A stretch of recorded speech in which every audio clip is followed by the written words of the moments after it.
गया था, कैपेसिटेंस हो गया था लास्ट क्लास में, बताया था ना कि जैसे कि अगर हम दो कंडक्टर चालक, कंडक्टर मतलब क्या होता है चालक, यदि हम दो चालक को कुछ बहुत ही कम दूरी में ऐसे सटा के रख देते हैं, मतलब ये दोनों आपस में सटना मतलब टच नहीं होना चाहिए, छूना एक दूसरे को नहीं चाहिए, लेकिन इन दोनों के बीच का जो दूरी होना चाहिए क्या होना चाहिए, बहुत कम होना चाहिए।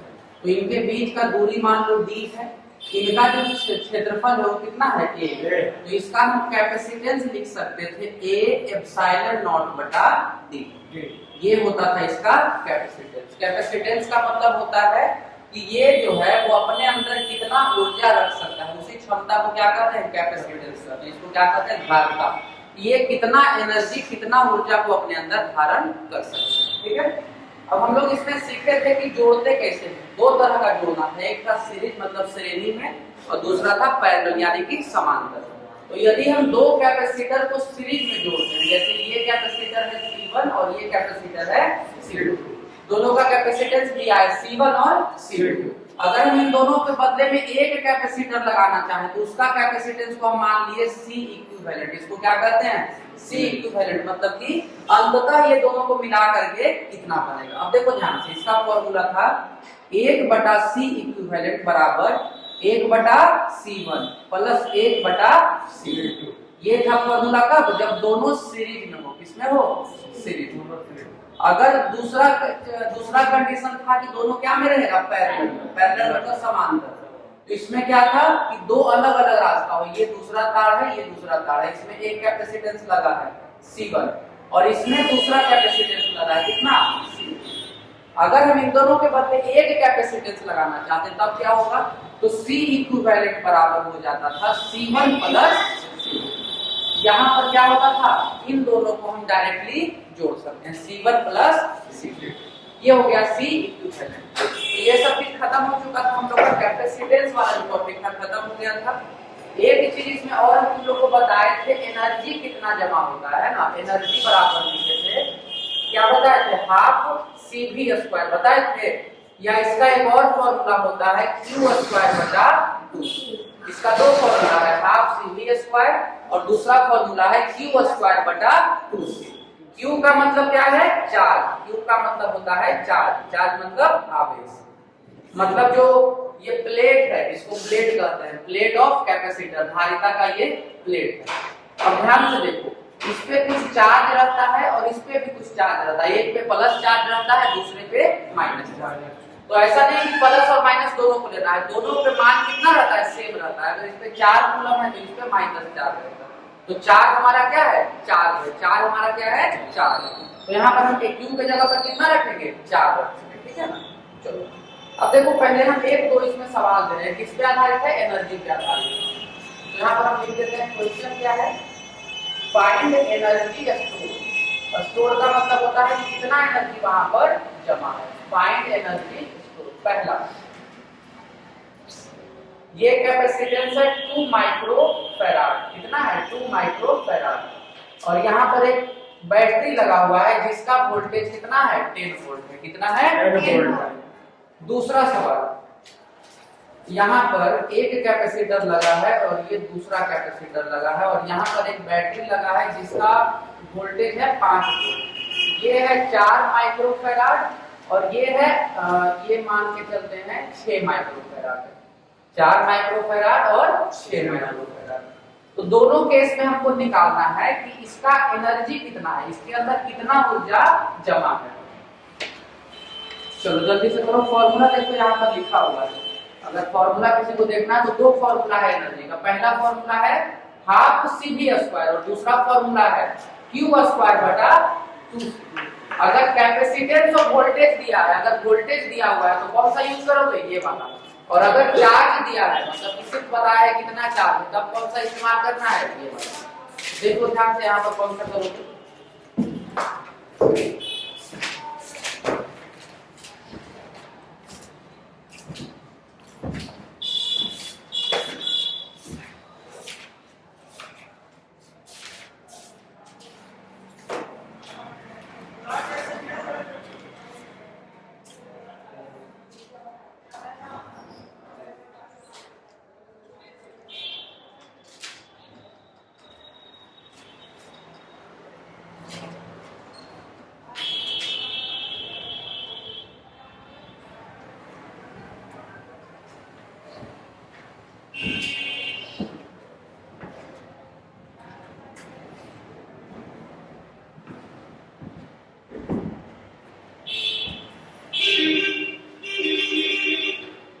एनसीईआरटी घर में है ना सबका, इसका चैप्टर का हम होमवर्क दे देते हैं, ठीक है, ये कर लेना सब।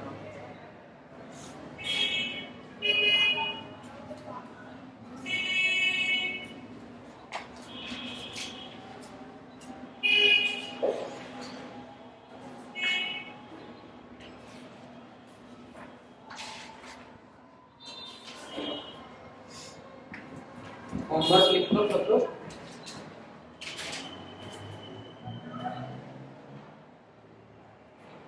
चैप्टर 2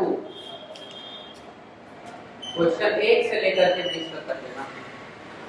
एक्सरसाइज में टोटल बहुत सारा क्वेश्चन है, 11 वो है अध्याय और उसके बाद अतिरिक्त अध्याय दिया हुआ है, तो टोटल ज्यादा नहीं 20 क्वेश्चन इसका कर लेना। इसमें तुमको कैपेसिटेंस का भी सवाल मिलेगा और ऊपर से एनर्जी का भी सवाल मिलेगा। पोटेंशियल भी पढ़ाया है ना, इलेक्ट्रोस्टैटिक पोटेंशियल, विभव, विद्युत स्थिर विभव, उसके बारे में भी सवाल मिलेगा। और कैपेसिटेंस देखो बहुत महत्वपूर्ण रहता है, मतलब इससे एक क्वेश्चन आ ही जाता है, यही सब निकालना कि इक्विवेलेंट कैपेसिटेंस निकालो या फिर एनर्जी निकालो, दो ही तरह का सवाल इसमें आता है।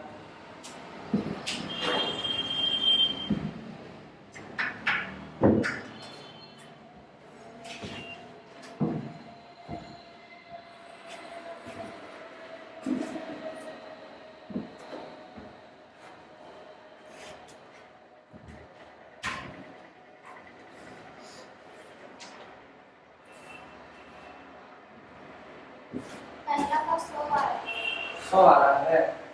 100 क्या, इसका कुछ मात्रक होता है ना, यूनिट क्या होता है एनर्जी का? एनर्जी का यूनिट क्या होता है? मात्रक जूल होता है ना। लेकिन यहाँ पर एक चीज ध्यान देना कि ये माइक्रो लिखा हुआ है, तो ये माइक्रो जूल होगा। क्या होगा? माइक्रो जूल, क्योंकि ये हटा नहीं ना, माइक्रो तो हर जगह रहेगा, इसलिए ध्यान देना कि जो एनर्जी आएगा वो फिर किसमें आएगा? माइक्रो में आएगा। दूसरा का 125 माइक्रो जूल। कभी भी कोई आंसर में मात्रक लगाना जरूरी है, क्योंकि हम तुमसे पूछें अगर कि चलो इसका लंबाई नापो, लंबाई नापो तो ठीक है, तुम बता सकते हो कि ये कितना है? 5 है। 5 मतलब हम समझ जाएंगे कि मीटर।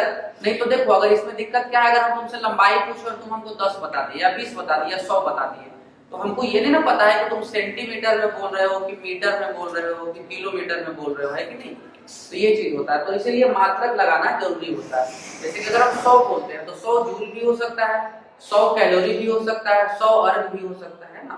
तो यूनिट रहेगा तब ना एक अंदाजा आएगा कि अच्छा इतना है, इतना कम है या इतना ज्यादा है। अगला चैप्टर शुरू करते हैं, इलेक्ट्रिक करंट।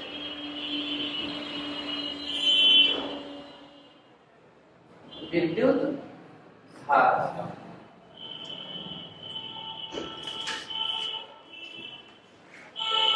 ठीक है, चलिए बन गया सबका। इसका बनाने लिए होमवर्क लिख लो सब लोग, ठीक है? इसका क्या, इसका रेजिस्टेंस, ठीक है। रुको हम कुछ चीज बता देते हैं, ध्यान से देखिए। हाफ सी भी स्क्वायर, फॉर्मूला की एनर्जी का आपको बताए थे, हाफ सी गुना वी स्क्वायर। सी का मतलब होता है कैपेसिटेंस, सी का मतलब क्या होता है? कैपेसिटेंस। और V का मतलब क्या होता है? वोल्टेज। V का मतलब वोल्टेज। तो यहाँ पर कैपेसिटेंस का मान है 2 माइक्रो फैराड। कितना है? 2 माइक्रो फैराड। और वोल्टेज कितना है? वोल्टेज है 10 वोल्ट। तो अगर हम एनर्जी में वैल्यू रखते हैं तो हाफ C का मान है 2 और वोल्टेज का मान है 10, तो 10 का क्या करेंगे? स्क्वायर। 2 से 2 कट गए, तो एनर्जी का मान हो जाएगा 100 माइक्रो वोल्ट। माइक्रो क्यों? क्योंकि यहाँ पर एक माइक्रो छुपा हुआ है ना। 2 माइक्रो फैराड, तो माइक्रो कहीं नहीं जाएगा, माइक्रो वहीं का वहीं रहेगा। तो ये आ गया पहले का आंसर, एनर्जी बराबर 100 माइक्रो वोल्ट। दूसरा, अगर हम इसका बात करें तो सबसे पहले हमको क्या निकालना पड़ेगा? 2 कैपेसिटेंस है, एक कैपेसिटेंस रहता तो डायरेक्ट लगा देते, लेकिन हमको 2 कैपेसिटेंस अगर दिया है तो हम दोनों को जोड़ेंगे ना पहले। और अगर सीरीज में है कि पैरेलल में है, पहले ही बताओ। ये दोनों सीरीज में है कि पैरेलल में? सीरीज। अगर दोनों एक ही तार में हो तो उसको क्या कहते हैं? सीरीज में। और अगर 2 अलग अलग तार में हो तो उसको क्या कहते हैं? पैरेलल में। ठीक है, तो ये दोनों क्या है? सीरीज। तो सबसे पहले C इक्विवेलेंट का फॉर्मूला 1/C इक्विवेलेंट 1/4 प्लस 1/6। तो 1/c इक्विवेलेंट हो जाएगा कितना, 6 चौक कितना होता है 24 और 6 4 कितना 10। अब इसको क्या करेंगे, पलट देंगे क्योंकि दोनों क्या है नीचे में। तो c इक्विवेलेंट का मान हो जाएगा 2 कितना 4 2.4। अब आगे आओ, वोल्टेज कितना दिया है 5 वोल्ट, कैपेसिटेंस कितना आ गया 2.4 माइक्रो फैराड। तो अब एनर्जी का फॉर्मूला लिखो, तो एनर्जी होता है हाफ CV², एनर्जी बराबर हाफ CV²। तो एनर्जी का मान लिखते हैं हाफ 1/2, C का मान है 2.4। अब वोल्टेज 5 का स्क्वायर करो तो कितना आ जाएगा 25। इसको काटो तो ये आ जाएगा 1 कितना 2 1.2। और एनर्जी का मान अगर हम 25 को 1.2 से गुना करेंगे तो कितना आना चाहिए 30 माइक्रो जूल। क्या आएगा 30 आएगा। 25 को 1.2 किसका 12 होगा, 4 6 का 12 कैसे होगा, 4 6 का 12 होगा करके देखो 4 4 16। अगर हम इसको सॉल्व करते हैं, अगर पैरेलल में रहता तब भी 10 होता, 12 तो बहुत मतलब संभव है 12 होना, मैक्सिमम 10 हो सकता है और मिनिमम कितना हुआ 2.4। इसका फॉर्मूला कैसे हुआ 1/c बराबर 1/c1 प्लस 1/c2। तो 1/4 प्लस 1/6 और इन दोनों को जोड़ोगे तो आएगा 10 कितना 24। और लेकिन ये 1 है तो इसको क्या करना पड़ेगा पलटना पड़ेगा, तो पलटेंगे तो 24/10 और 24/10 कितना आता है 2.4। तो 2.4 ले लीजिए, ठीक है। चलो लिख लो जल्दी से, लिख लो फॉर्मूला सॉल्यूशन जल्दी से लिख लो। करंट शुरू करते हैं। करंट पढ़े हो थोड़ा बहुत पहले, इलेक्ट्रिक करंट विद्युत धारा, इसका नाम कहाँ सुने विद्युत धारा का 10th में 10th में पढ़ोगे 9th में है ना। 10th में एक चैप्टर था विद्युत धारा, उसमें क्या पढ़े थे कि यदि हम एक बैटरी लगाते हैं और तार उसमें जोड़ते हैं तो तार से क्या फ्लो करेगा करंट, ठीक है करंट पास होता है। तो 2-3 चीज पहले बताओ कि क्या करंट हर चीज से पास हो सकता है, क्या करंट हर चीज से पास हो सकता है, हो सकता है, किसी से कम होगा किसी से ज्यादा, लेकिन बिल्कुल नहीं हो ऐसा कोई पदार्थ नहीं। जैसे कि उदाहरण देते हैं, मान लो कि घर में तार है, तार को छूते हो तो करंट मारता है, मारता है नहीं मारता है, नहीं मारता है करंट तार से। अगर तार छिला हुआ है ठीक है उसको छूओगे तो मारेगा ना, ठीक है तो छुए तो मारा, लेकिन कभी तुम बेड पे चढ़ के मारोगे छुओगे तो क्या मारेगा कम मारेगा। प्लास्टिक का चप्पल पहने रहोगे तो कम मारेगा, अगर पैर तुम्हारा भीगा हुआ है तब क्या मारता है ज्यादा। तो देख रहा है ना कि फ्लो हर केस में करता है, लेकिन किसी में कम करता है किसी में ज्यादा। नहीं करना ऐसा नहीं हो सकता है, क्योंकि देखो कितना भी भीड़ हो आदमी तो सफर करता है ना, कुछ कभी कम आदमी जा पाता है कभी ज्यादा। तो वही चीज है, किसी का रेजिस्टेंस क्या होता है ज्यादा होता है, मतलब वो जो करंट है उसको बहने अपने अंदर से नहीं देता है, बहुत कम बहने देता है, लेकिन फिर भी 1-2 तो बहिए जाएगा, उसको कोई रोक नहीं सकता। तो ठीक है ये चीज सही है कि कुछ चालक होता है और कुछ कुचालक होता है। चालक का मतलब कंडक्टर होता है और कुचालक का मतलब इंसुलेटर। कुछ है जो इलेक्ट्रिसिटी को आसानी से बहने देता है अपने अंदर, और कुछ है जो कि धीरे धीरे बहने देता है या फिर कम बहने देता है। जैसे कि अगर मान लो कि ये रोड में जाम लगा रहता है तो गाड़ी कैसे बढ़ता है धीरे धीरे बढ़ता है, लेकिन कभी कभी होता है रोड खाली तो क्या होता है गाड़ी आसानी से निकल जाता है। तो जब रोड खाली है उसका मतलब क्या है रेजिस्टेंस कम है, और रोड जब जाम लगा हुआ है तो रेजिस्टेंस क्या है ज्यादा। क्या कभी ऐसा हुआ है कि रोड पे गाड़ी चलिए नहीं रहा हो, एकदम जाम हो, एकदम रुका हुआ हो गाड़ी 2-3 दिन तक, ऐसा संभव है नहीं। कभी अनंत काल तक तो नहीं रहेगा, 2-3 दिन तक भी चलो मान लिए कि रह गया, लेकिन कभी ऐसा होगा कि 2-4 साल तक थोड़ा बहुत बढ़ेगा ही, थोड़ा बहुत आदमी आगे पीछे जाते रहेगा। उसके बाद एक और चीज समझो, मान लेते हैं कि 4 चक्का वाला 2 चक्का वाला गाड़ी नहीं गया, लेकिन आदमी तो रुका है पैदल चलने वाला, कैसो कैसो क्या होता है निकल जाता है। तो वैसे ही रेजिस्टेंस भी है कि तुम कितना भी बढ़िया रजिस्टर हो, कितना भी बढ़िया रोकोगे, लेकिन 1-2 तो उसमें से बह के निकल ही जाएगा। इसलिए किसी में करंट बढ़िया से बहता है तो उसको हम चालक कहते हैं, कंडक्टर कहते हैं, और किसी में करंट है जो कि कम बहता है तो उसको हम कहते हैं सेमी कंडक्टर, और कुछ में करंट बहुत कम बहता है न के बराबर तो उसको क्या कहते हैं इंसुलेटर। इंसुलेटर का एक आपको उदाहरण दो, इंसुलेटर जिससे करंट नहीं बहता हो, मतलब न के बराबर बहता हो, लकड़ी और चीनी मिट्टी का बर्तन, चीनी मिट्टी का बर्तन और चीनी मिट्टी देखो बहुत सही जवाब है। देखो ध्यान से, कभी कॉल देखे हो?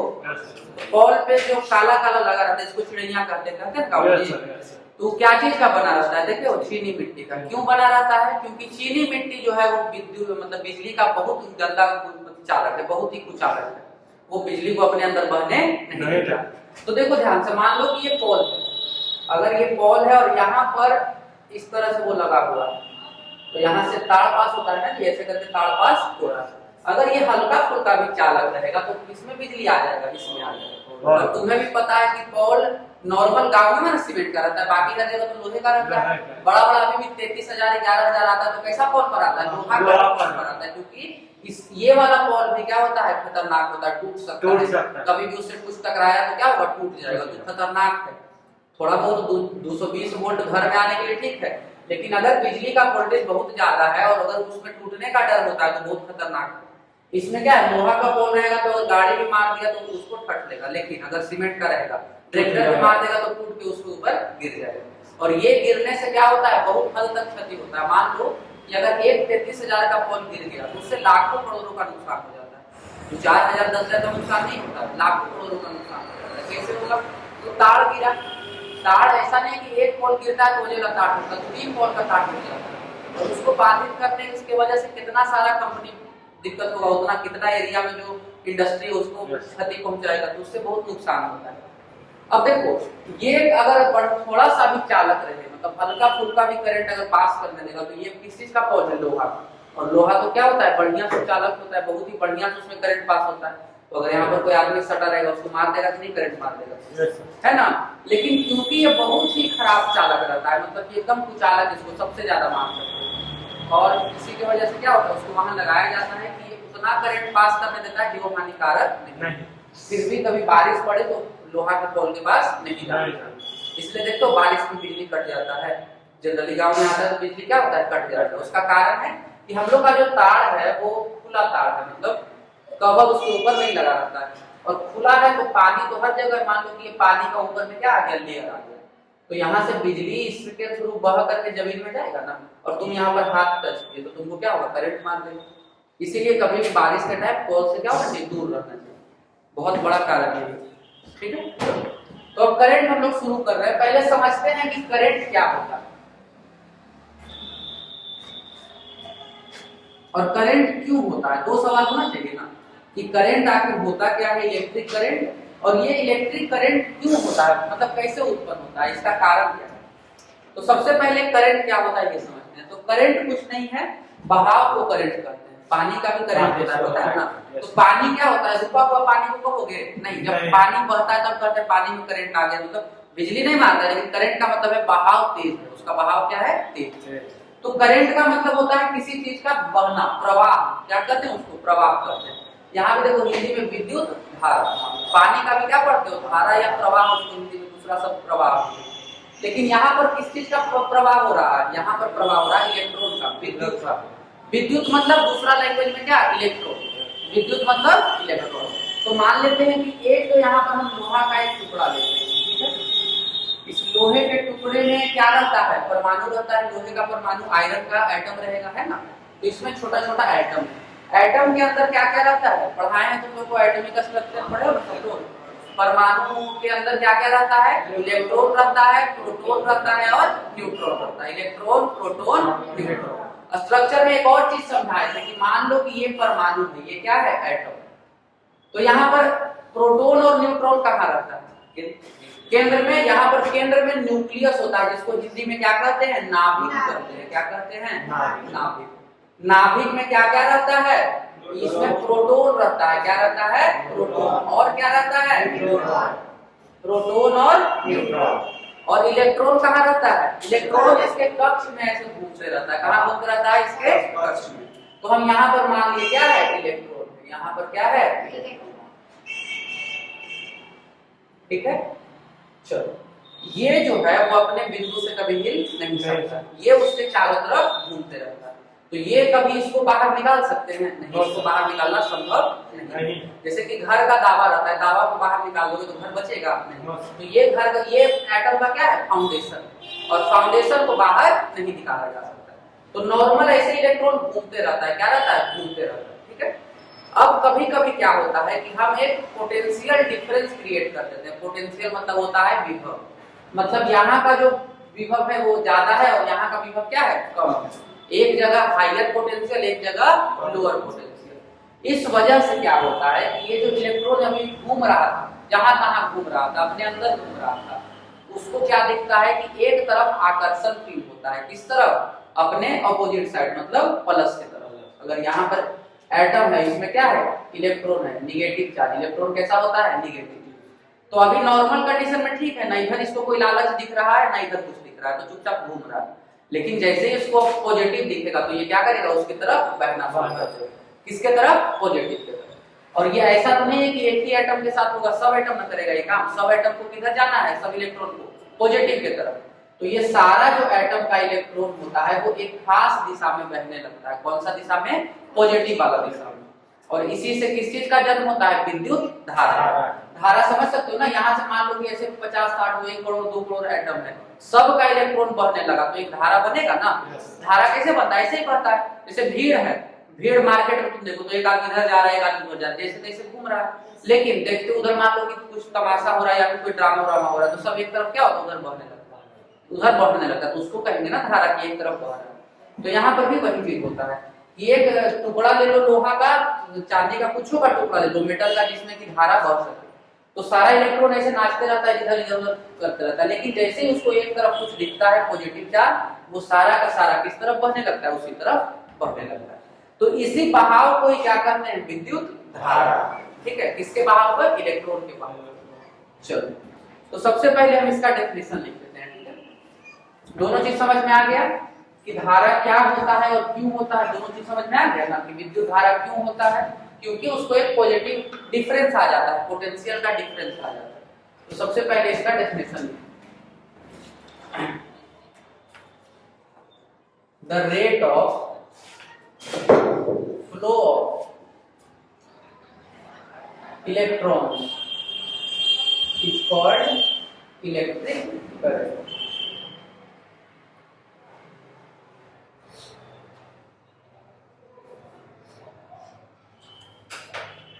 ठीक है,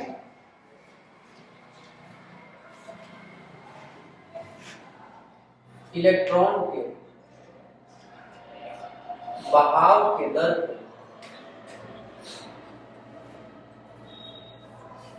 विद्युत धारा कहते हैं।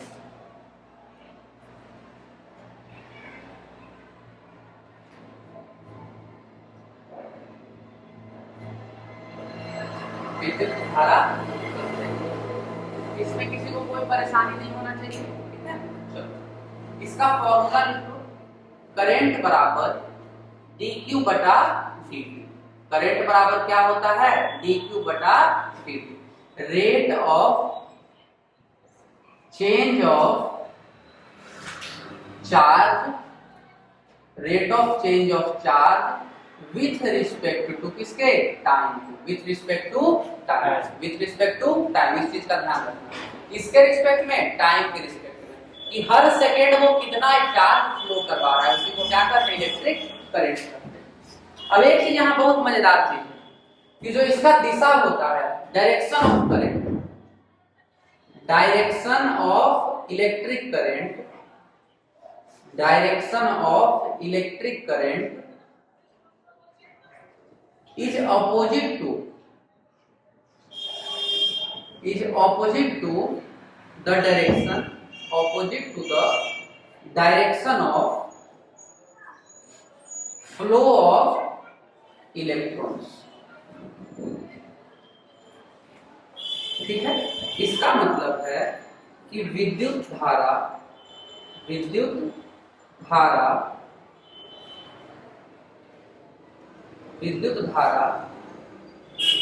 के प्रवाह का दिशा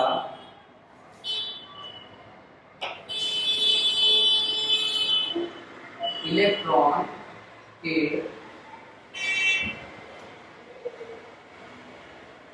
प्रवाह के दिशा के विपरीत होता है।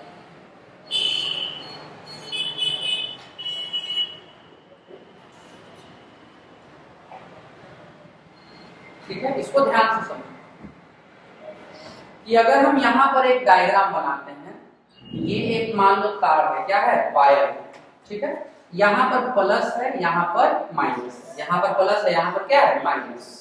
तो इलेक्ट्रॉन किधर बहेगा, इलेक्ट्रॉन बहेगा इस दिशा में। किस दिशा में बहेगा, इस दिशा में। क्यों, क्योंकि इलेक्ट्रॉन का चार्ज है निगेटिव, और निगेटिव चीज होता है वो पॉजिटिव की तरफ आकर्षित होता है। तो इलेक्ट्रॉन निगेटिव है तो किस तरफ जाएगा, पॉजिटिव की तरफ। लेकिन करंट किस दिशा में बहेगा, इसको कहते हैं करंट। करंट बहता है पॉजिटिव से निगेटिव, ठीक है। मतलब ऐसा कोई ये बहुत कॉन्सेप्ट वाला चीज नहीं, बस समझने के लिए कि अगर इलेक्ट्रॉन इधर बह रहा है तो करंट का दिशा किधर मानते हैं, उसके विपरीत दिशा। अगर वो बाएं जा रहा है तो करंट का दिशा दाएं है, अगर वो दाएं जा रहा है तो करंट का दिशा बाएं है। मतलब इलेक्ट्रॉन के दिशा के हमेशा क्या रहेगा, विपरीत रहेगा। एक इधर जा रहा है तो दूसरा इधर जाएगा। इसको लिखिए। अगला topic, cause of electric current. Cause of electric current, इसका मतलब क्या हो गया कि विद्युत धारा का कारक। विद्युत धारा का कारक, कारक समझते हो ना, कारक का मतलब होता है किसके कारण वो होता है, ठीक है। कारक का मतलब क्या होता है कि वो किसके कारण होता है। तो चलो, अभी जस्ट तुम लोग को समझाए थे कि इलेक्ट्रिक करंट क्यों बहता है, क्यों फ्लो होता है, तो पोटेंशियल डिफरेंस की वजह से। पोटेंशियल डिफरेंस का मतलब विभव के अंतर के वजह से क्या होता है, विद्युत धारा प्रवाह होता है। चलो देखो ध्यान से, इलेक्ट्रिक करंट, इलेक्ट्रिक करंट क्या बोल रहे हो, साइड हो जाए, देखो electric current is caused due to the potential difference, due to the potential difference in the conductor, ठीक है। चलो इसका लिखो, विद्युत धारा चालक में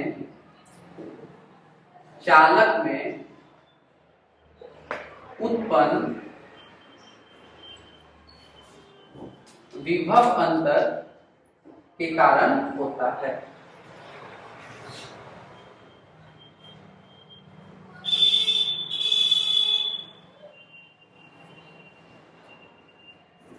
ठीक है, इसके आगे लिखो, इट फ्लोज फ्रॉम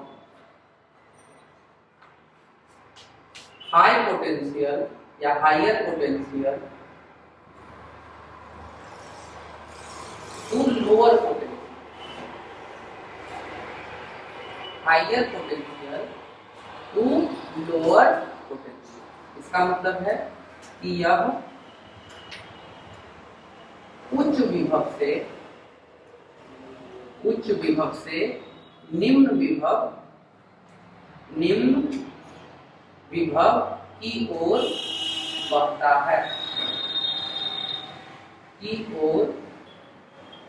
बढ़ता है, इस चीज का ध्यान रखें। यहाँ पर हम एक डायग्राम भी बना देते हैं इसी पे, कि मान लेते हैं ये एक कंडक्टर है, यहाँ पर कुछ हम लगा देते हैं क्योंकि बिना रजिस्टर के बढ़ना कोई मतलब नहीं है। चलो ध्यान से देखना, इससे बढ़िया इस तरह से समझो। एक हम यहाँ पर वायर बना देते हैं, एक वायर है ये, ठीक है। यहाँ का जो पोटेंशियल है वो कितना है, 10 वोल्ट। कितना है, 10 वोल्ट। यहाँ का पोटेंशियल कितना है, यहाँ का पोटेंशियल कितना है, 2 वोल्ट। तो बताओ कौन सा विभव जाता है, कौन सा पोटेंशियल जाता है, 10 वोल्ट। कम कौन सा है, 2 वोल्ट। तो यहाँ पर करंट का दिशा किधर होगा, इधर। करंट का दिशा ज्यादा से कम की तरफ, ज्यादा से कम की तरफ, ठीक है। इसको समझने के लिए एक डायग्राम हम और बना देते हैं। मान लो कि ये क्या है, ये पानी का टंकी है, ठीक है। ये है पानी का टंकी, यहाँ से एक पाइप से एक और टंकी जुड़ा हुआ है जो नीचे रखा हुआ है, ठीक है। ये टंकी नीचे रखा हुआ है, इसमें भी थोड़ा सा क्या है, पानी, इसमें भी थोड़ा सा पानी। अब हमको एक बात बताओ कि ये टैंक 1 हम इसको कह देते हैं, ये है टैंक 1 और ये है टैंक 2, ये दूसरा टैंक। बताओ कि पानी यहाँ से यहाँ बहेगा या इसमें से इसमें बहेगा? पहले टैंक से दूसरे टैंक में कि दूसरे टैंक से पहले टैंक? पहले टैंक से दूसरे टैंक में। क्यों ऐसा होता है? इसका क्या कारण है? नीचे से ऊपर क्यों नहीं जा रहा है? कारण तो 10 को दे सकते हो, लेकिन एक कारण मुझे बता दो कि नीचे से ऊपर क्यों नहीं जा रहा है। इसका हम कम से कम 10 कारण बता सकते हैं हर तरीके से। एनर्जी के कारण, बहुत सारा कारण है, एनर्जी के कारण, पोटेंशियल के कारण, हाइट, मतलब बहुत सारा कारण है। एक कारण तो कम से कम बताओ। देखो ध्यान से, अगर हम इस पानी का कोई भी वस्तु, एक चीज ध्यान रखना कि प्रकृति में जितना भी वस्तु है, भले ही तुम काहे नहीं हो, तुम हमेशा क्या चाहोगे कि हाई पोटेंशियल से लो पोटेंशियल। हाई पोटेंशियल का मतलब हो गया गर्मी, गर्मी में रहना चाहते हो कि ठंडा ठंडा चीज? ठंडा। तो हमेशा तुम क्या करोगे? गर्मी अगर तुमको लग रहा है, अगर तुमको अपने से ज्यादा गर्म एरिया में डाल दिया तो तुम चाहोगे कि यहाँ से हट के कहाँ चल जाए? ठंडा में। तब नहीं इतना पंखा एसी का कॉन्सेप्ट है। अगर हम लोग को गर्मी में अच्छा लगता तो कभी एसी और पंखा कोई लगवाता नहीं। गर्मी में ठीक है, चलो धूप में निकल जाते हैं और गर्मी लगे, तो गर्मी में किसी को आता है मजा? नहीं। क्यों? क्योंकि गर्मी का मतलब है पोटेंशियल ज्यादा। पोटेंशियल ज्यादा का मतलब ऊर्जा ज्यादा, ऊर्जा का ज्यादा का मतलब फिर से वही कि गर्मी ज्यादा। तो कोई भी चीज अपना ऊर्जा अधिक नहीं रखना चाहता, अपना ऊर्जा क्या रखना चाहता है? कम। तो ये पानी का ऊर्जा ज्यादा है, इस पानी का ऊर्जा ज्यादा है, इस पानी का। क्योंकि अगर तुम mgh से इसका पोटेंशियल एनर्जी निकालोगे, इसका स्थितिज ऊर्जा निकालोगे, तो इसका ज्यादा आएगा। ये है H1 और ये है H2। तो बताओ H1 क्या है? H2 से ज्यादा है। तो mgH1 भी mgH2 से क्या होगा? ज्यादा। यानी कि इसका जो एनर्जी है वो एनर्जी इससे क्या है? ज्यादा। तो कोई भी वस्तु अपना एनर्जी ज्यादा रखना चाहता है कि कम? कम रखना चाहता है। तो यहाँ से कहाँ बह के आ जाता है? यहाँ बह के आ जाता है। इतना कभी सोचे थे कि पानी की टंकी ऊपर काहे रखते हैं, नीचे काहे नहीं रखते हैं जमीन में गड़ के? पानी का टंकी कहाँ रखते हो?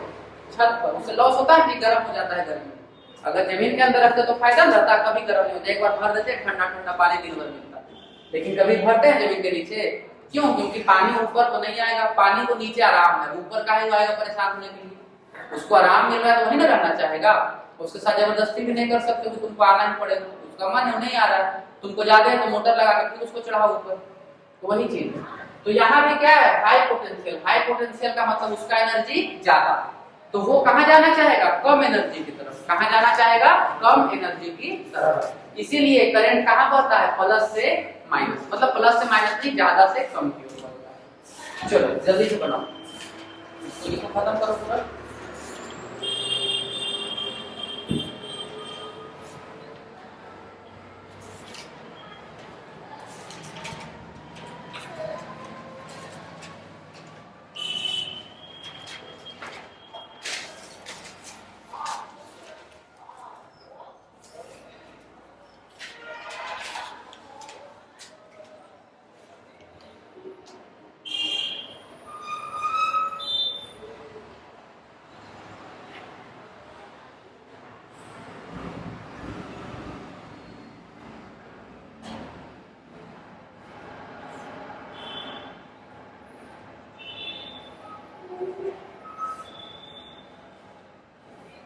जल्दी लिखो। चलो अब हम 3 प्रकार का चीज इसमें पढ़ाने जा रहे हैं। एक है चालक, मतलब कंडक्टर। दूसरा होता है इंसुलेटर। दूसरा होता है सेमीकंडक्टर, जिसको कहते हैं अर्धचालक। और तीसरा होता है क्या? कुचालक, या फिर उसको क्या बोलते हैं? चालक, विद्युत रोधी भी कहते हैं ना, विद्युत रोधी। उसका मतलब क्या होता है? इंसुलेटर। तो 3 प्रकार का हमको पदार्थ यहाँ पर पढ़ना है इस चैप्टर में। सबसे इसमें इंटरेस्टिंग कौन सा है? सेमीकंडक्टर। आज जो तुम मोबाइल चला रहे हो, जितना भी इलेक्ट्रॉनिक सामान देख रहे हो, उसका कारण क्या है? उसका कारण है सेमीकंडक्टर। सेमीकंडक्टर का बहुत ही अजीब गुण होता है, इसीलिए आज हम उसको मोबाइल में या जो भी इलेक्ट्रॉनिक सामान है, टीवी, मोबाइल, फ्रिज, हर चीज में इस्तेमाल करते हैं। और आजकल का जो वर्ल्ड वार, मतलब अगर कभी होगा मान लो विश्व युद्ध, तो किसके लिए होगा? सेमीकंडक्टर के लिए होगा। सेमीकंडक्टर बहुत लिमिटेड मात्रा में, बहुत ज्यादा संख्या में नहीं, लोहा और टीना की तरह जितना हम उतना निकाल सकते, कुछ खास क्षेत्र में पाया जाता है। उसमें से सबसे बढ़िया कौन सा है? सिलिकॉन उसको कहते हैं। क्या कहते हैं? सिलिकॉन। इसीलिए अमेरिका में जो कैलिफोर्निया है उसको सिलिकॉन वैली कहते हैं। नाम सुने हो? सिलिकॉन घाटी। क्यों कहते हैं? क्योंकि जितना इलेक्ट्रॉनिक्स का कंपनी है उसमें से अधिकतर उसी में, अधिकतर मतलब कि आधा से ज्यादा है। भारत में भी बेंगलोर को ही कहते हैं सिलिकॉन सिटी ऑफ इंडिया। क्यों? क्योंकि जितना भी इलेक्ट्रॉनिक कंपनी है उसमें से 90%, 90 तो नहीं कर सकते लेकिन आधा आधी मान लो कि कहाँ है बेंगलोर में। बेंगलोर में जैसे यहाँ दुकान दिखता है ना वैसे ही वहाँ कंपनी दिखेगा अगर रोड पे निकलोगे तो, ये कंपनी वो कंपनी। इसलिए प्लेसमेंट किसी का अगर मान लो कोई जॉब वॉब करता होगा तो मैक्सिमम कंप्यूटर साइंस का है तो वहीं जाता है, बेंगलोर जाएगा, पूना जाएगा, है ना।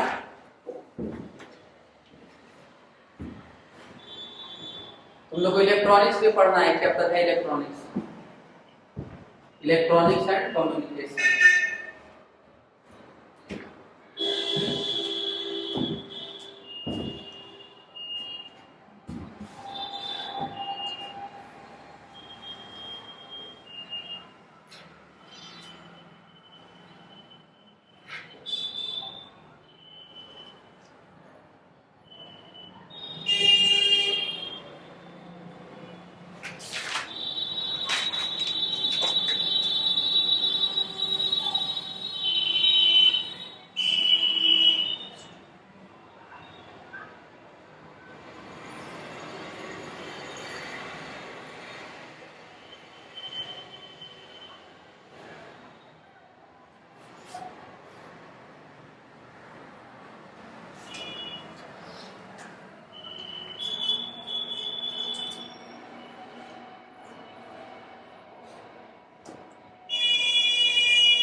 हो गया बेटा? देर बताओ, इतना लेट में लिखोगी, जल्दी लिखो।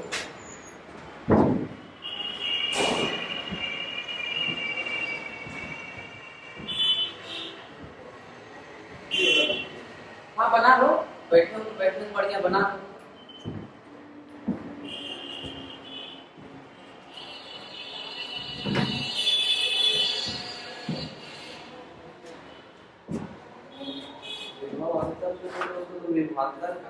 हाँ विभांतर, पोटेंशियल डिफरेंस।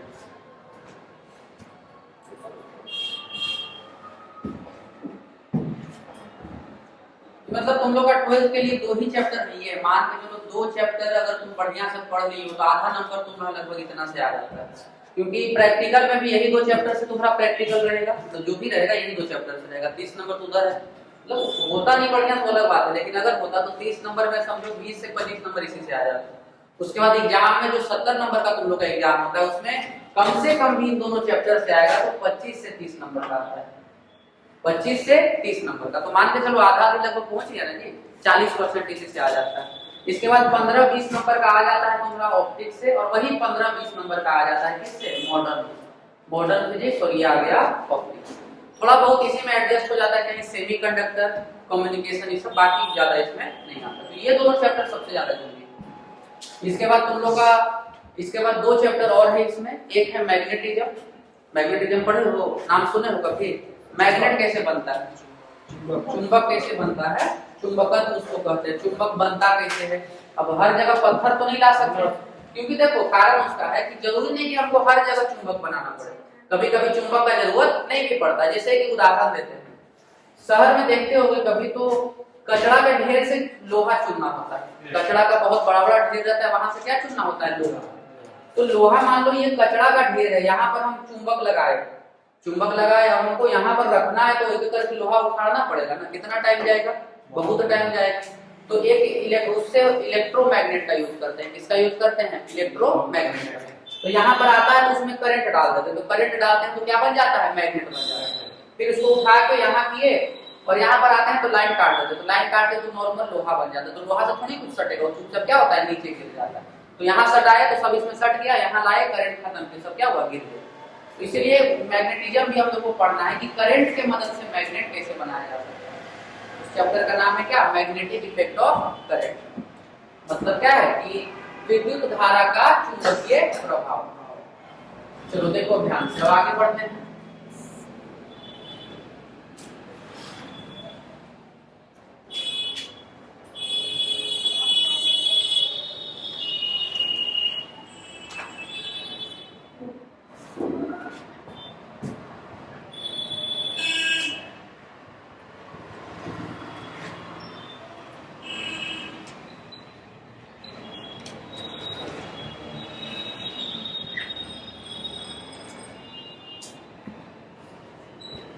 चलो देखो ध्यान से। सबसे पहला इसमें हमको एक चीज समझना है, कंडक्टर। कंडक्टर का मतलब क्या होता है? चालक। चालक मतलब ड्राइवर नहीं, क्या कंडक्टर पता है ना? चालक का मतलब क्या होता है? कंडक्टर। मतलब ड्राइवर और कंडक्टर लगभग सेम है, लेकिन हम लोग बस में जो पैसा काटते हैं उसको क्या करते हैं? कंडक्टर। और जो गाड़ी चलाता है उसको ड्राइवर, यानी कि हिंदी में उसको चालक। चलो देखो, तो इसमें हम कंडक्टर का अगर डेफिनेशन लिखना चाहते हैं तो हम लिखेंगे कि द मेटेरियल्स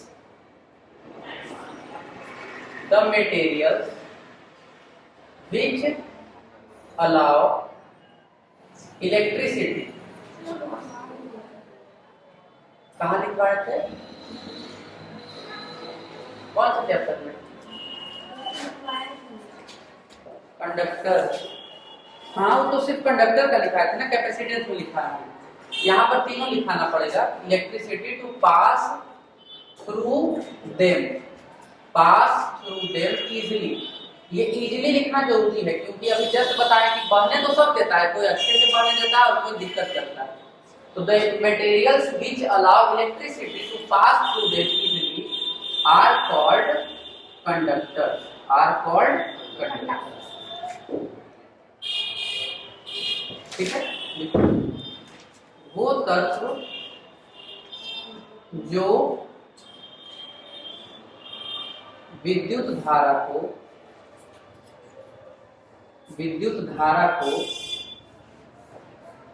अपने भीतर से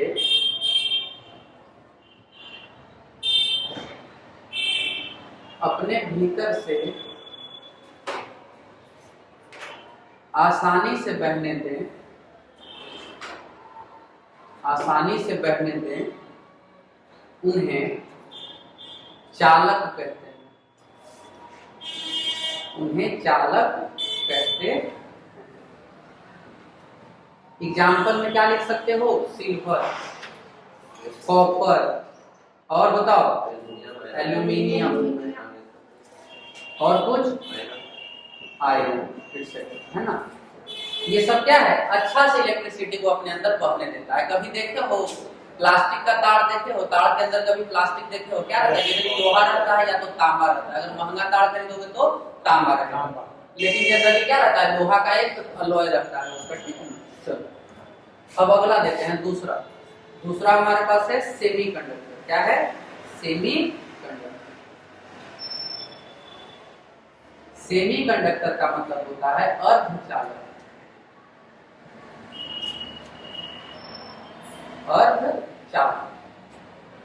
अर्धचालक का अगर परिभाषा लिखना चाहते हैं तो materials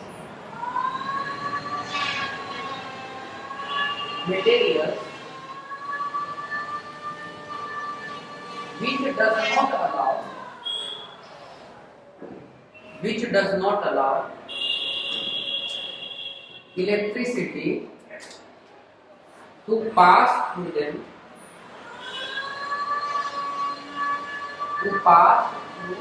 them in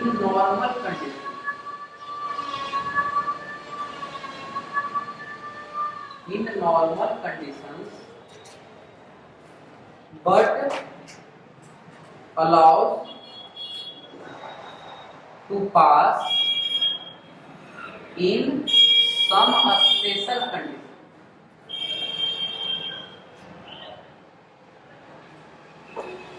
In some special conditions are called semiconductors। क्या कहते हैं उन्हें? सेमीकंडक्टर्स। इसका हिंदी में लिख देते हैं पहले। वो तत्व जो सामान्य परिस्थितियों में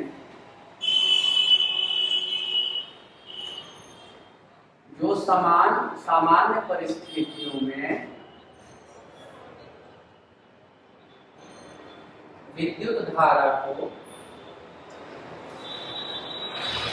नहीं बहने दें, लेकिन कुछ विशेष परिस्थितियों में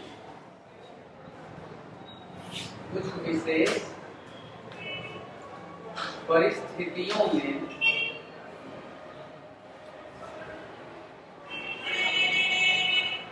बहने में उन्हें अर्धचालक कहते हैं। उन्हें अर्धचालक कहते हैं। ठीक है, इसका मतलब ध्यान से समझना। अगर ऐसे मान लो ये एक सेमीकंडक्टर, इसको हम एक सेमीकंडक्टर मानते हैं, इसमें दोनों तरफ तार जोड़ दिए तो ये बहने नहीं देगा। लेकिन अगर हम इसके साथ थोड़ा बहुत छेड़छाड़ करते हैं, इसके कुछ खास चीज इसमें डालते हैं, तो ये क्या करता है, एक नॉर्मल कंडक्टर की तरह बिहेव करता है। मतलब ऐसे ये नॉर्मल में अगर रखा हुआ है तो ये कैसा है, कुछ चालक है, इसके द्वारा करंट पास नहीं होता। लेकिन अगर हम इसमें कुछ मिलावट कर देते हैं, इसमें कुछ मिला देते हैं, तो ये किसके तरह बिहेव करने लगता है, चालक की तरह। वैसे के तत्व को क्या कहते हैं, चालक, अर्धचालक कहते हैं।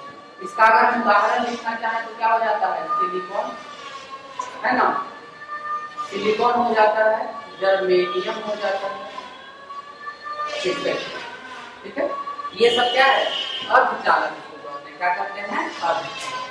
और हमारे पास चौथा तीसरा में आ जाता है क्या, तीसरा में आ जाता है इंसुलेटर। इंसुलेटर का मतलब होता है विद्युत विरोधी या तो चालक, इसको ज्यादा बढ़िया है तो चालक ही तो चालक। ठीक है, इसमें लिख सकते हैं वो तत्व या फिर materials which does not allow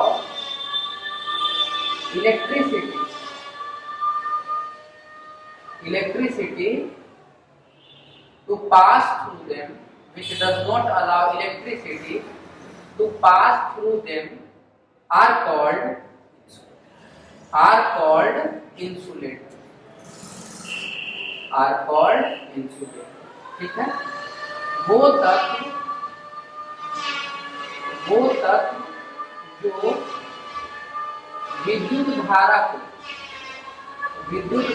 को अपने भीतर से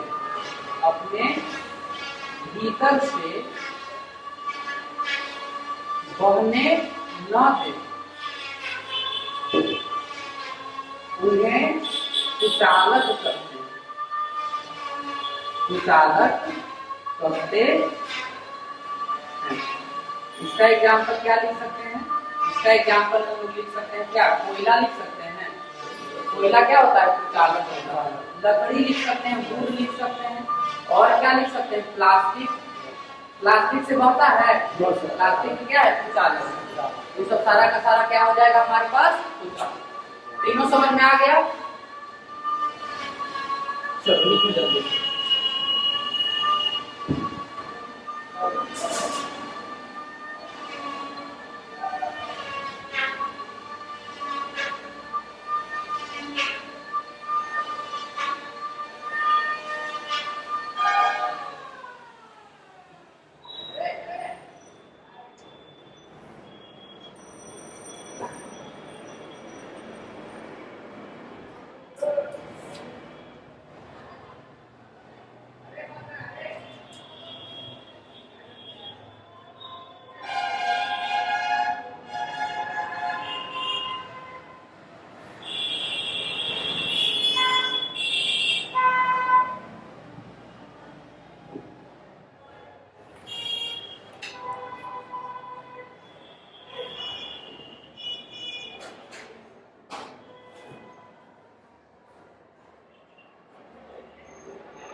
चलो ओम्स लॉ स्टार्ट करते हैं, ठीक है। पहले इसको जल्दी से लिख दो। बहुत ही छोटा सा लॉ है ओम्स लॉ, बहुत ही साधारण सा है, ठीक है ना।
प्रतिरोध समझते हो सब लोग? प्रतिरोध मतलब रेजिस्टेंस होता है। देखो कोई भी चालक में परिभाषा अगर देखो तो हम क्या लिखे हैं, जो आसानी से बहने दे। हम ये तो नहीं बोले कि बिल्कुल बहने दे, एकदम रुकावट ना हो, थोड़ा बहुत तो रुकावट हमेशा रुकते रहेगा, है ना। कोई भी रास्ते में ऐसा कभी नहीं हो सकता है कि बिल्कुल रुकावट ना हो, तो उसी को क्या कहते हैं, रेजिस्टेंस कहते हैं। किसका रेजिस्टेंस? कंडक्टर का रेजिस्टेंस। तो ओम्स लॉ में हम लोग को एक और चीज समझना है कि किसी भी चालक का प्रतिरोध क्या होता है। तो चालक विद्युत धारा को कुछ ना कुछ प्रतिरोधित जरूर करता है, मतलब कुछ ना कुछ जरूर रोकता है। ऐसा नहीं है कि वो बिल्कुल नहीं रोकता है, थोड़ा बहुत रोकता है। जो कम रोकता है उसको कंडक्टर कहते हैं, जो ज्यादा रोकता है उसको इंसुलेटर कहते हैं। बस यही अंतर है, ठीक है। रोकता सब है और दोनों में कुछ ना कुछ बहता है, लेकिन जो ज्यादा रोकता है उसमें, जो ज्यादा रोकता है उसको क्या कहते हैं, इंसुलेटर। और जो हल्का फुल्का रोकता है उसको क्या कहते हैं, कंडक्टर, ठीक है। तो उसी पे डिपेंड करता है। जिसका रेजिस्टेंस ज्यादा है वो हो गया इंसुलेटर, और जिसका रेजिस्टेंस कम होता है, बहुत कम होता है, उसको क्या कहते हैं, कंडक्टर।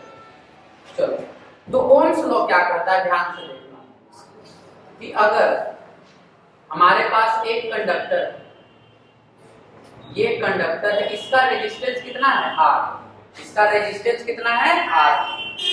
और हम इसके दोनों तरफ एक बैटरी लगा देते हैं जिसका वोल्टेज कितना है, वोल्टेज कितना है। तो इसमें जो करंट फ्लो करेगा I, तो उसका मान हम निकाल सकते हैं। ये कहता है कि जो वोल्टेज होता है वो करंट के क्या होता है, प्रोपोर्शनल होता है। वोल्टेज करंट के क्या होता है, प्रोपोर्शनल, मतलब समानुपाती होता है। अगर वोल्टेज बढ़ाएंगे तो करंट भी क्या होगा, बढ़ेगा। अगर हम वोल्टेज घटाएंगे तो करंट भी घटेगा, मतलब समानुपाती होता है। और अगर हम यहाँ पर प्रोपोर्शनल वाला साइन हटाना चाहते हैं तो V बराबर हो जाता है R गुना I। V बराबर R गुना I। V का मतलब हो गया क्या, वोल्टेज। V का मतलब वोल्टेज। R का मतलब क्या हो गया, रेजिस्टेंस। R का मतलब रेजिस्टेंस। इसको कहते हैं विभव, और रेजिस्टेंस को कहते हैं प्रतिरोध। रेजिस्टेंस को क्या कहते हैं, प्रतिरोध। और यहाँ पर I का मतलब क्या हो गया, करंट। I का मतलब करंट, मतलब क्या, विद्युत धारा, विद्युत धारा। तो ये तीन चीज है यहाँ पर। वोल्टेज बराबर I गुना R या R गुना I, चलो I R लिख देते हैं ताकि तुम लोग को थोड़ा सा दिक्कत ना हो। वोल्टेज बराबर I R, क्योंकि हर जगह इसी तरीके से लिखा हुआ, जबकि कन्वेंशनली R पहले होना चाहिए, क्योंकि कांस्टेंट क्या होता है, पहले होता है, प्रोपोर्शनल वाला लेकिन बाद में। लेकिन जनरली लिखते आ रहे हैं V बराबर I R, तो वही लिखो, वही याद रखना, ठीक है। अब यहाँ पर हम पहले एक डेफिनेशन लिख देते हैं। किसका डेफिनेशन, रेजिस्टेंस का। रेजिस्टेंस, इसको कहते हैं प्रतिरोध, ठीक है। अब रेजिस्टेंस शब्द से ही समझ में आ रहा है कि रुकावट, किसी चीज को करने में रुकावट जो होता है उसी को क्या कहते हैं, रेजिस्टेंस कहते हैं। इसमें बहुत ज्यादा डिटेल में समझने का या कुछ करने का जरूरत नहीं, सिंपल सा चीज है कि कोई भी काम करने में यदि हमें किसी प्रकार का परेशानी हो रहा है, किसी प्रकार का रुकावट हो रहा है, उसी को क्या कहते हैं, प्रतिरोध कहते हैं। क्या कहते हैं, प्रतिरोध। तो यहाँ पर हम लिख देते हैं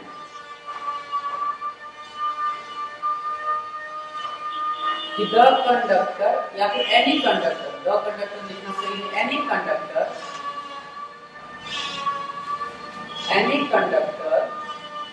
does not allow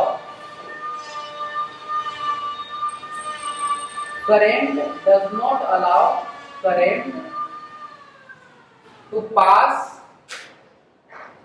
through them easily, या फिर फ्रीली करना ज्यादा सही है ना। कोई भी ऐसा कंडक्टर नहीं है जो करंट को अपने अंदर से फ्रीली पास हो जाए, एकदम बहने दे, रुकावट किसी तरीके का नहीं होता है। तो उसी को क्या कहते हैं, इसको समझ सकते हो तो उसको क्या कहते हैं, रेजिस्टेंस कहते हैं। अगर इसका हिंदी में परिभाषा लिखना चाहें तो कह सकते हैं कि किसी चालक में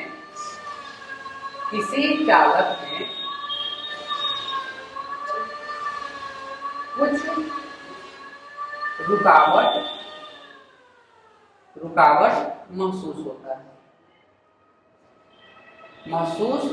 होता है, उसे क्या कहते हैं, उसे प्रतिरोध कहते हैं। क्या कहते हैं, प्रतिरोध कहते हैं।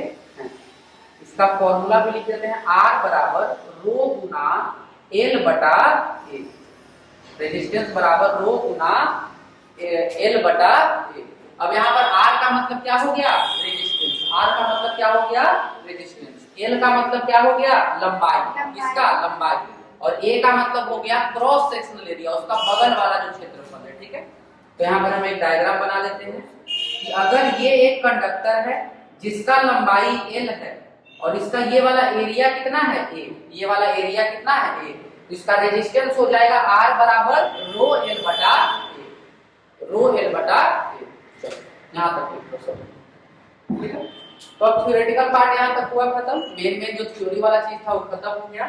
अब हम लोग ओम्स लॉ पे कुछ क्वेश्चन करेंगे। ओम्स लॉ पे क्वेश्चन करने के बाद हम लोग पढ़ेंगे किरचॉफ लॉ, किरचॉफ का नियम, नाम सुना हो किरचॉफ का? किरचॉफ का दो लॉ है। किरचॉफ का कितना नियम है, दो नियम। एक को कहते हैं जंक्शन लॉ और एक को कहते हैं लूप लॉ। एक को जंक्शन लॉ कहते हैं, दूसरे को लूप लॉ कहते हैं। यही दोनों में चैप्टर खत्म, सिर्फ दो को नियम पढ़ना है, किसका, किरचॉफ। उसके बाद रेजिस्टेंस के बारे में थोड़ा बहुत पढ़ना है कि रेजिस्टेंस को, जैसे कैपेसिटर को जोड़े थे ना, सीरीज में रहता था तो 1/C हो जाता था और पैरेलल में रहता था तो C1 + C2 हो जाता था। उसी तरीके से यहाँ भी पढ़ना है। चलो इसको लिख लो जल्दी से।